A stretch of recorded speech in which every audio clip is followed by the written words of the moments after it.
Welcome to this interview. My name is Tobias Pettersson. And also welcome Mr. Bedin. Mr. David Bedin, you are the Bureau Chief of the Center for Near East Policy Research. Can you tell us about your work? I'm actually the Bureau Chief of the Israel Resource News Agency and the Director of the Center for Near East Policy Research. One agency that does news reporting, the other agency that does research for the news reporting. Mm-hmm. Our agency is based in Jerusalem, last 29 years, and what we do is we get into provide news in-depth features for all the foreign press based in Jerusalem. Mm-hmm. We've been focusing for many years on Unruhe, the United Nations Relief and Work Agency, which maintains 5 million descendants of Arab refugees from the 1948 war in a situation of permanent refugeehood. You might say in perpetuity, that they will not leave their status as refugees and always be recognized as refugees and be used as refugees in the war against Israel. So you are here now in Sweden, and you have been meeting the Swedish lawmakers in the Swedish parliament, and you have presented something for them there. Can you tell us about what our agency has been presenting? Has been the Reality of Woodruf, a new curriculum adopted by the Palestinian Authority and adopted by Unruhe, in which children, a whole generation of children, at this point 500,000 children, are being indoctrinated to the idea that they must engage in the violent struggle in a war for the right, what they call the right of return. It's no longer a nostalgia. Well, my grandparents were from the area known as Beit Shemesh, and I consider myself to be a resident of Beit Shemesh, but instead I am going to fight to go back to Beit Shemesh because that's where my real home is. Yeah. And the Unruhe, the United Nations Relief and Work Agency, instead of helping people who live in these camps to accommodate with a new life, to either to be settled in another country or to have their one of the 59 refugee camps become a real city. Now Unruhe has become the most important tool for a child, a Palestinian Arab child, to learn about his aspirations to go back home, as they would call it, and to kill the people who live there.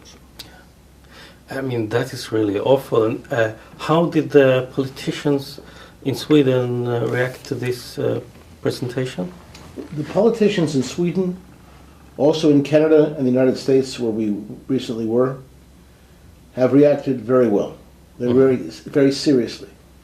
They don't quite know how to deal with it, because basically what's funding Unruhe is these politicians who, how shall I say, they have gotten used to the fact that the people over them, in the Foreign Office of Sweden, in the Foreign Office of the United States, of Great Britain, or in the State Department in the U.S., they are pushing this system to keep the refugees as refugees, to keep them incited, to keep them angry, to keep the flow of monies going so that they can maintain as a matter of fact, not only to maintain the refugee camps, but as recently as 13 years ago, the budget was a little bit less than let me think for a moment.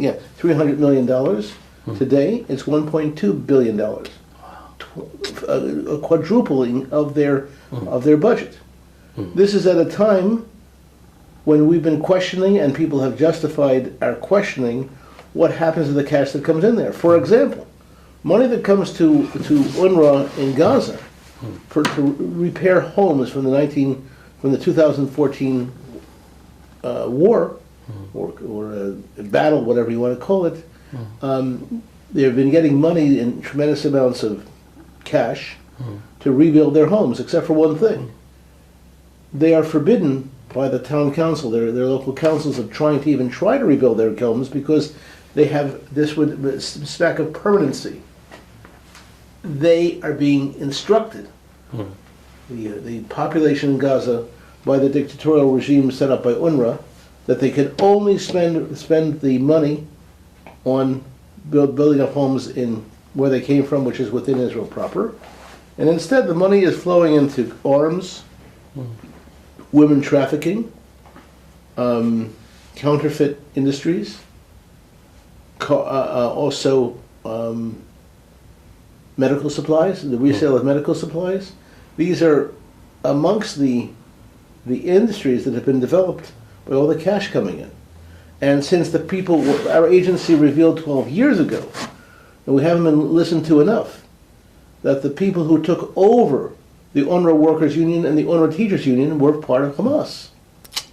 So that all money is going through the hands of Hamas. Now this isn't any better than our revelations of 1988 when we began working on this project, where we showed that the monies were going through different PLO terror groups who had taken over the administration of the camps, of the UNRWA camps. So you have cash going through, you have a new education system going through, which has been developed very systematically for every child to identify as home from 48, and with a commitment to take it back by force of arms. So all this is going on, right? And it's creating quite a circus.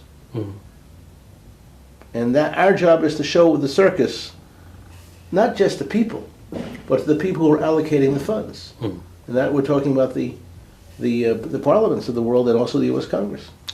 I just read that you have found 240 books which has this message of violence in it.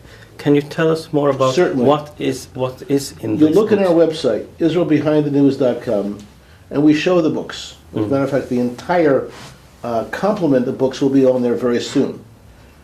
Only 14 months ago, in the summer of 2015, senior officials of the U.S. State Department told our agency that they'd gone through the new Palestinian Authority school books. They're fine now, and they are books of peace.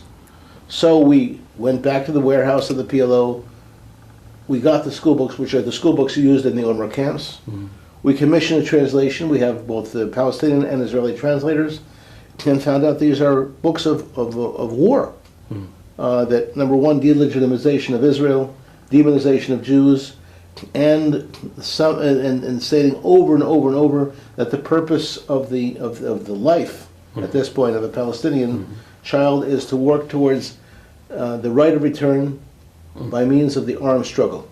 And that's the theme that goes. There is no option for a peaceful resolution of the war.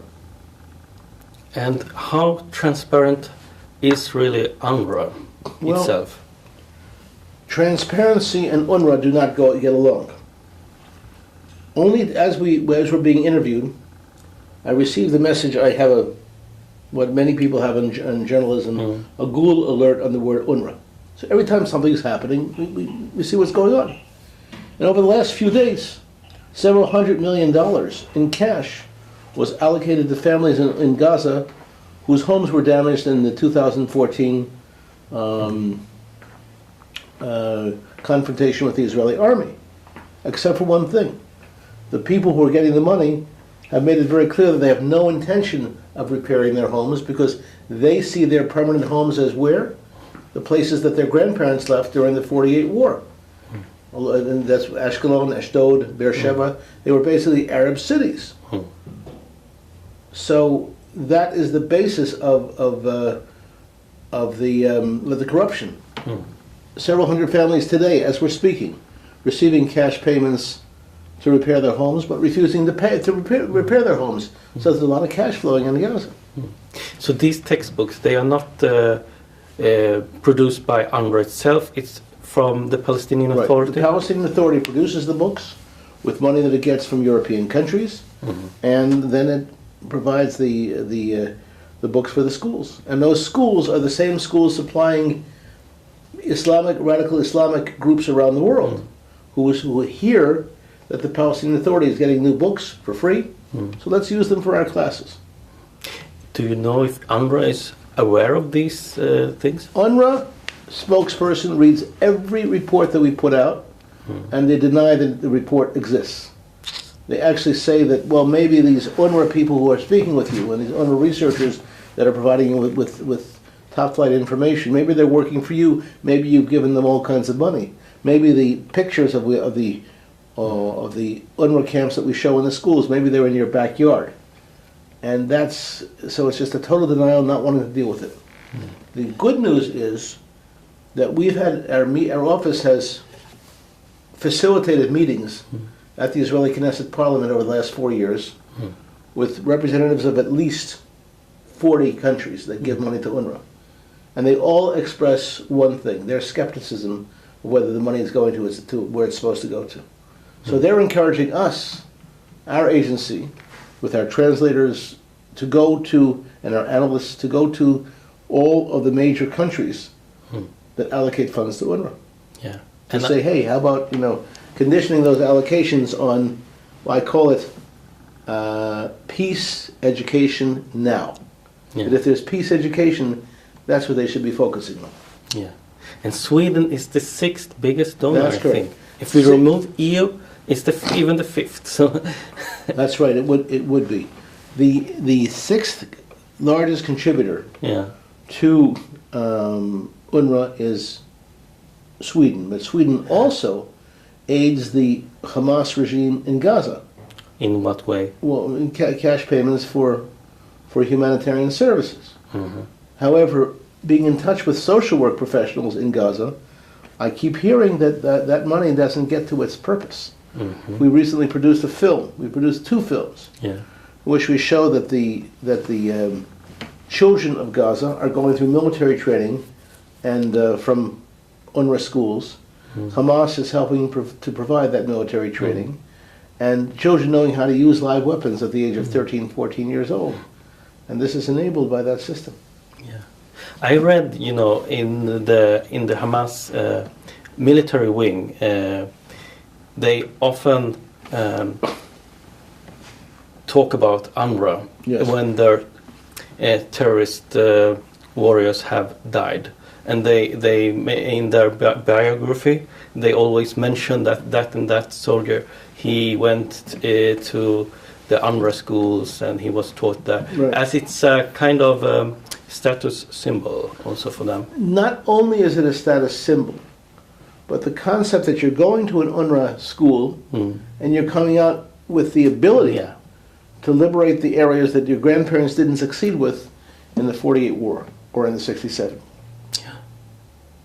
It's amazing because so many decades we have been taught that UNRWA and the UN is something good, providing education for the students, and we never heard in Sweden so much about what really is taught in these schools. So it's really interesting what you are saying, and how has the media reacted to this? The mainstream media has reacted mostly by ignoring the issue, because it's the principle of cognitive dissonance. You don't want to see what you don't want to see. You don't want to hear what you don't want to hear. And the extent to which the mainstream media does not follow this up is totally ridiculous. Totally ridiculous. They should be following it up. It's a major story. Here it is. Where's the mainstream media? Well, this isn't what they were expecting. So, what is your message to the Swedish public? And My the message Swedish to the Swedish public is very simple. Let my people know. Peace education now. Check to see if the monies that that the government through CETA is giving is, number one, getting to its source. Number two, if it is getting to its source, ask for explanations about the schools, the UNRWA schools, financed by the Western nations, not by the UN, but by Western nations. Are you looking to see what's being taught in those schools? Are you asking to see the textbooks? Excuse me, the textbooks are excerpted on our website, and they're based on delegitimation of Israel, demonization of Jews, and preparation of a new generation for war. There's no reason why this should not go unchallenged. And what's amazing to us, excuse me, is that the American government maintained the position that there's no problem with the school books. How do I know? Because I met the top guy in the U.S. State Department who said so. Now that President Trump is coming into office, Yeah. he's not beholden to the Bush administration or to the Obama administration, two administrations that developed UNRWA without any checking of the education system. Now we have a new boy in town, a new politician in town. Let's see if he does that. And I have our agency has sent to Mr. Trump everything he needs to know about UNRWA education. And I hope that citizens of Sweden would start asking what is happening with the $45 million that is given to UNRWA each year, over the past year, and it was actually listed for 2015, 2016 isn't in yet. What happened to that money? And if no one is having their homes repaired, then why is there home repair legislation? Yeah. And to what extent are you going to work against the fact that UNRWA was taken over by terror groups? And what does it say for the human rights of Palestinian Arabs that they're forced to stay in refugee camps under the premise and promise of the right of return when that return can't possibly happen? Can you find any tracks of that tolerance is also taught in these Palestinian schools? It's very interesting. The public relations people of UNRWA said that they were putting out a human rights curriculum, but they didn't give it to the U.S., Canada, certainly not to Israel, not to the UK. So what we did is we went to Norway to get a copy because they had handed it over to Norway. So we gave the human rights curriculum to our translator to take a look at. He said, it's very interesting. It's how to be nice to one another, Palestinians being nice to one another in the schoolroom, in the schoolyard, in the street, but no mention of how you need to relate to the Jews in the land of Israel or to Israel itself. So it's kind of a selective human rights situation. And there's no question in my mind that Palestinian Arabs, their human rights are being neglected and actually trampled upon because they have this atmosphere of total right of return, military training for that purpose, when it's not something that's even possible to achieve. But they raise expectations, the UNRWA raises expectations which can't possibly be achieved. And that is wrong. How has the response been from the Arab Palestinian audience to your work? We're actually, I didn't know it until recently, but a lot of our articles and you can see them on our website, IsraelBehindTheNews.com, you'll see several hundred articles of what we've written, and to my surprise, many of our articles have been reprinted in the Palestinian Arab press and in the general press of the Arab world. The highest level of UNRWA, the spokespeople, they just think we're a pain to them, we're a bother, a gadfly. But the people who are giving the money, as we're encouraging them to look at this as an opportunity to correct an injustice. And I'm not only talking to people who love Israel, I'm talking to people who genuinely want to be helpful to the Arabs. If that, and it is the case, that the money is not getting here for that purpose, that has to be challenged. Yeah. So where is your next stop? Our next stop will be in Canada in a few weeks, because Canada is debating whether or not to put money back into the general fund of UNRWA. Canada, based on our report, would show that the general fund of Canada was winding up in the hands of Hamas. As a result, the Canada 10 years ago cut back. Now they're trying to reinstate it, and we've created a PowerPoint presentation on the Hamas-UNRWA connection. We're looking at the extremities of Palestinian Arab education, and especially in UNRWA camps, and we're going to be going to the Canadian Parliament to encourage the Canadian Parliament not to cut off not to renew the UNRWA, the aid to the UNRWA General Fund. Thank you, Mr. David Bedin, for Thank your you. time. It was a pleasure to have you here. Thank you. It's good to be here, and the expression we like to use is let my people know. People do not know what's going on, and if we can fill a few of the gaps of information concerning the complex situation in the Middle East, we're very pleased with that. Thank you. Thank you. And thank you for watching.